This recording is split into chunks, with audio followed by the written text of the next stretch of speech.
তো হ্যাঁ, hello guys, আজ আমরা আহমদপুরে আজকে নয় কালকে থেকে তার ভরতে লেগেছি। তো যাই হোক, এই দুতলা কাজ, নিচে তলায় তার ভরতে লেগেছি কালকে। তো আমার একটা কারণের জন্য আসতে পারিনি পাইপ ফেলার সময়।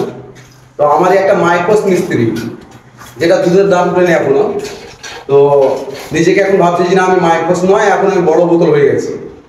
তো ওই মাইক্রোস মিস্ত্রি গেছে, মাইক্রোস মিস্ত্রিটা এমনভাবে পাইপ ফেলেছিল যে 100-র মধ্যে 95 ভাগ পাইপ জাম। একটা সাইড দিমাগ কেনা, অথচ পয়সার দিকে বেশি, নিজেকে ভাবে বড় লোক হবো, অল্প দিনে বড় হবো, আগে কাজ শিখ, আগে কিছু কাজ নলেজ বাড়া, তারপরে তো বড় হয়। আবার লোকের সামনে প্রথম আছে আইটিআই করেছি, আমরা ভাই আইটিআই করে নেবে, কাজ করতে করতে এক্সপিরিয়েন্স হয়েছে আমাদের। হ্যাঁ, যতটুকু জানি যতটুকু করি, যথেষ্ট আমাদের এভাবে করি, সেইভাবে করি যাতে কেউ কিছু না বলতে পারে।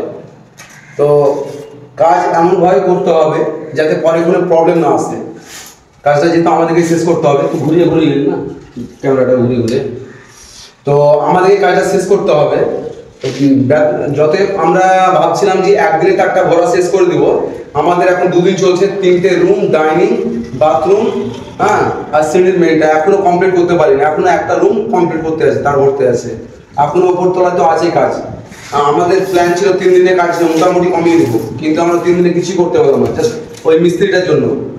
মিস্ত্রি তো নয়, ওই হেল্পার হয়েছে। মিস্ত্রি বলা যাবে না, কারণ মিস্ত্রি হলে এভাবে কাজ হতো না, অতএব হেল্পার। বুঝতে পারছেন আপনারা?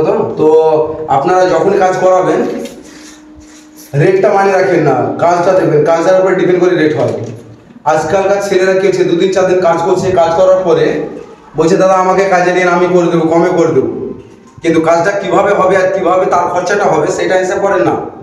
হ্যাঁ, যে কম রেটে কাজ হচ্ছে, রেটটা দেখছেন আপনারা যে কমে পাচ্ছি, কিন্তু কাজটা পারফেক্ট দেখতে হবে, কাজটা পারফেক্ট না পারফেক্ট নয়। তো ইলেকট্রিক কাজটা কম সম কাজ নয়, কারণ আমরা যখন ঘর বাড়ি করছি, আপনার বড় করে একটা খরচা করে ঘর বাড়ি কাজ করছি, খরচা করে পাইপ লাইন করছি, ইলেকট্রিক লাইন করছি, তো সেই কাজে আপনার কাজটা যদি পারফেক্টভাবে না হয়, আপনি বুঝতে পারবেন না, আপনি কাজ জানেন না, তারপর কত খরচা হচ্ছে, কিন্তু যে যা করছে সেই জানে যে কতটা তার খরচা হচ্ছে। তাহলে কাজটা এমনভাবে করতে হবে, আপনারা মিস্ত্রি হিসাব করে নেবেন, কাজ করবেন মিস্ত্রি দেখে, যে মিস্ত্রির নলেজ থাকে।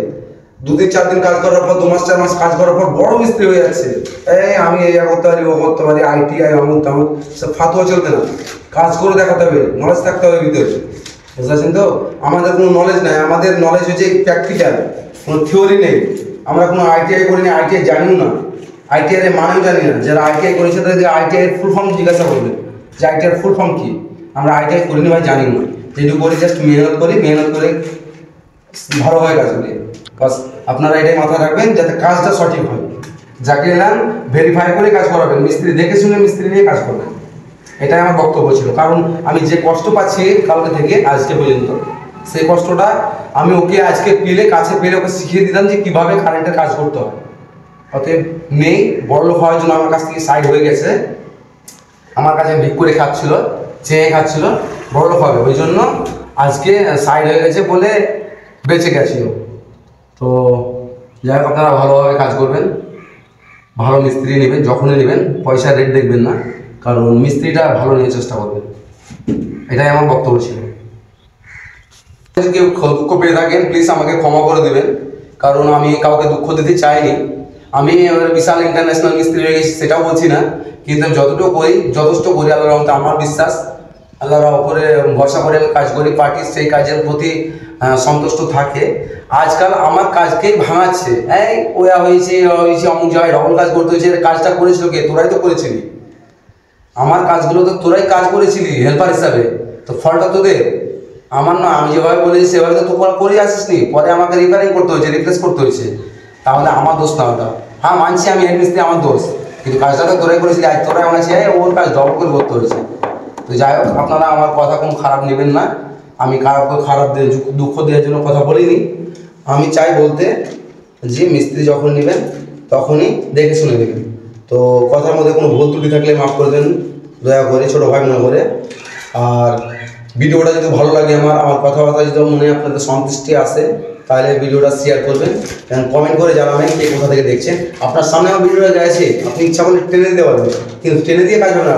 আপনার সামনে আমার ভিডিওটা গেছে মানে আমার একটা ভিউ হয়েছে, আপনি আমাকে টেনে দিলে কোনো যায় আসে না, কিন্তু আপনি যদি একটা কমেন্ট করেন তাহলে আপনার পরিচয়টা আমার কাছে আসবে যে আপনি আমার ভিডিওটা দেখেছেন বা জাস্ট আপনাকে খারাপ লেগেছে না ভালো লেগেছে বুঝতে পারবো কমেন্ট করলে। তো যাই হোক